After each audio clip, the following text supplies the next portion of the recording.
If you really want to score well in exams, as well as understand a topic well, then it is very important that you should learn from your own notes. What do I mean by own notes? Own notes means that you have prepared your own notes. Like you have made your notes after learning the topic in the class. Many times I have seen that students are studying from fat textbook. They have underlined the lines, they have folded the page, they have used highlighter, they do all sorts of things. They have scribbled on the side because nowadays textbooks have a lot of space on both the sides. So they do all that and they say that they've written their notes there. But I always advise that it is better to make your own notes on a fresh paper, on A4 size paper or in any exercise book.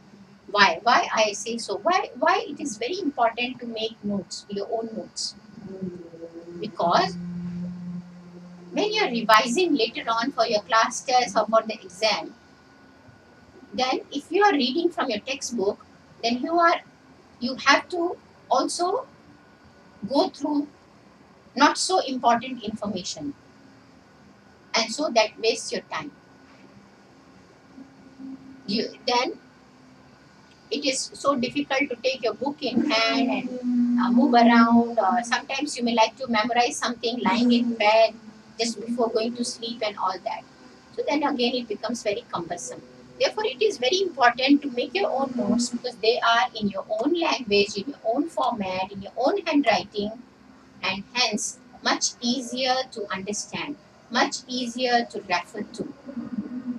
So all the high achievers, all the good students who score consistently good marks make their own notes. Sometimes it may look as if you're copying most of the points from the textbook because many times the whole chapter may be very important. But never mind. You're still writing in your own words. You're still writing it in another format like diagrams or something. So it is very, very important to make your notes. Now, how to do that? So, what are the steps in making your notes? Let us look at the steps. Now, the first thing I will say, a prerequisite for making notes is that you should have some classroom notes with you, which you took in the class. In another video, I talked about taking notes in class. So you can refer to that, and that is what I am talking here. Because only if you have taken some classroom notes, then only you will have some skeletal structure ready with you, and from there then you can write or expand them to make complete notes. So this is a prerequisite. This will give you the skeleton structure, as well as this may give you some extra points which teacher covered, which your textbook doesn't have. So you can either write straight away from classroom notes, or you can refer to some reference books and write there. Now, another point is when. When you should make your notes. Preferably, it should be done on the same day. Unless you are very busy and you have other activities and preparing for some other tests. Otherwise, ideally, notes should be prepared on the same day, because that day the concepts are still fresh in your mind. You still remember what all teacher discussed in the class, even though you may have missed something in your notes. So it becomes much easy to look into the textbook or relevant reference book and then expand on all the subheadings which teacher discussed in the class. Another advantage is that if you do not understand something clearly, you can ask the teacher next day. So you should try to make your notes as soon as you can. Now there are different methods of notes making, but I shall discuss only two methods.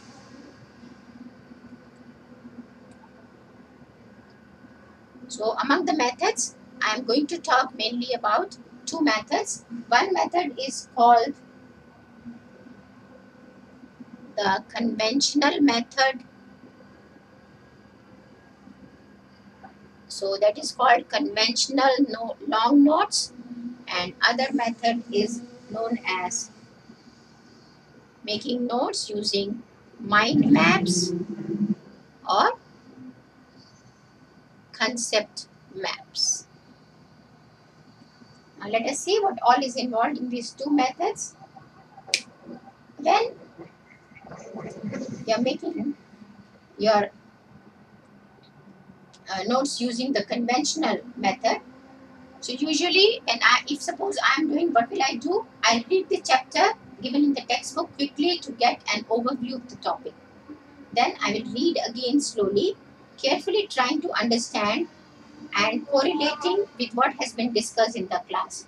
Then I will be checking with my classroom notes that just to see what all has been discussed, because many times textbooks gives extra information, extra subheadings, and all that may not be relevant for that particular class or that level.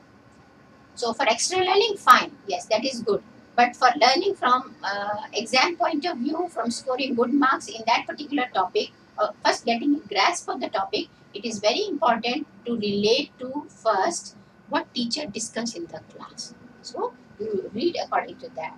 Then also very important, read the summary points given at the back of the chapter. Now after that, when you start writing, first write the important subheadings in your notebook, which will outline the extent of the topic covered. So if you are writing a chapter, say on digestive system, so when you start making, okay, teacher discussed the structure of digestive system, the anatomy of digestive system, physiology or function of digestive system, different enzymes present in digestive system and how the enzymes work, how food is digested. So these are the subheadings. So you can write some of these things, because that will give you an overview of the whole topic. And then you make detailed exhaustive notes. Elaborate each point, including all different aspects of that heading. But here what you can do, write in short, concise point form. So although the name is long notes, but how you we write? We write our points in short, concise points for easy memorizing and revision before exams. Then for each chapter, you can also write keywords or key points for each subheading at the end of the notes. These points should be easy to remember. Many times we will write some acronym for if you want to remember many things. For example, if you want to remember the 7 colors of rainbow in sequence, then the acronym is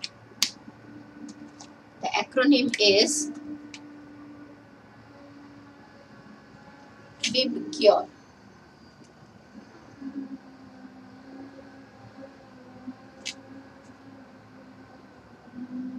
So violet, indigo, blue, green, yellow, orange, red.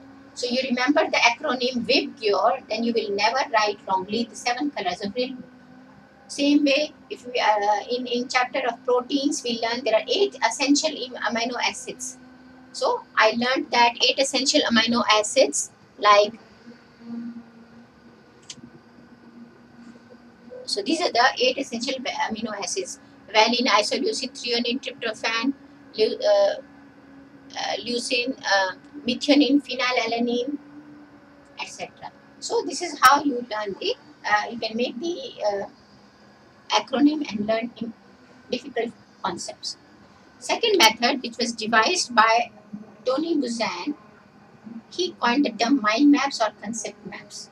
Now in this, we write the title of the subject in the center of the page and draw a circle around it. For example, just now I gave you the example of digestive system. So supposing if you are talking of digestive system of man. So make a circle around it, and then the main headings you write from there, originate from there. So supposing I'm doing the structure of digestive system, so this is the main subheading, and then from there follows the structure. So there will be mouth, then there will be esophagus, then there will be stomach, like that. So there will be different structure. The second part of this may be the anatomy, what the tissues and cells, what it is made up of, and so that you can write here, and then different types of cells and tissues and muscles, what are involved. Then the physiology, how the system works, so that will be another subheading, and in that again you can know what are the enzymes present there, how they work, function of enzymes, etc.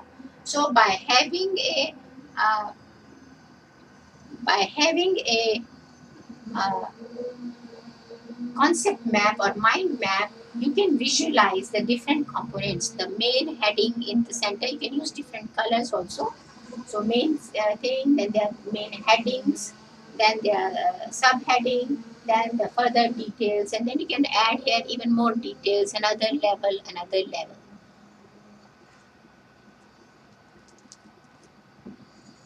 You can use simple phrases or simple words to write in about each of them, and at a glance then you will have the whole summary of the uh, topic which you were learning.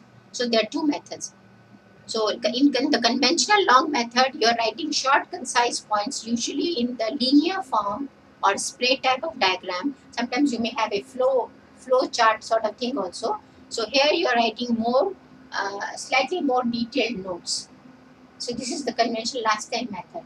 After the Tony Buzan gave the concept of mind maps, then this method has become popular.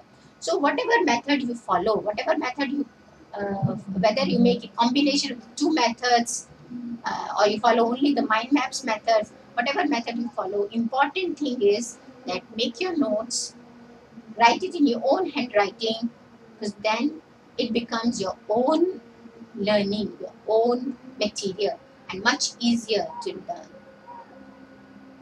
Good luck for your notes making. Bye bye.